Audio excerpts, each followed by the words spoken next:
Не, это прям хуйня полная. Это ужас. Противный чел. Ну ладно, окей. Противный, Да, противный. да, окей. Я скажу горилла. Бля, Да. Колем. Ну да, кстати. Ну ты просто от меня оттолкнулся. А играем мы через бота в шапке профиля. Я скажу то. Ну да, красиво сказать. Да. Я скажу Никола Тесла.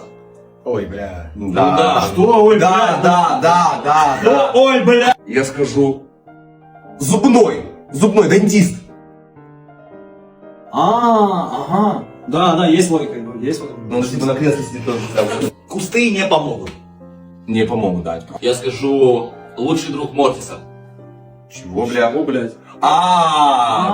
Да. Точно, я вспомнил. Да. Точно.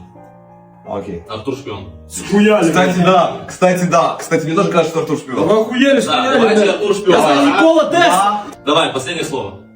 Дорога длинная. Хорошо, Андрей шпион. Какой нахуй? Я же сказал, он шпион ебучий, блядь, с самого Андрей, начала. да, ты Андрей шпион. Я не шпион. Кто ты? Это Франкенштейн.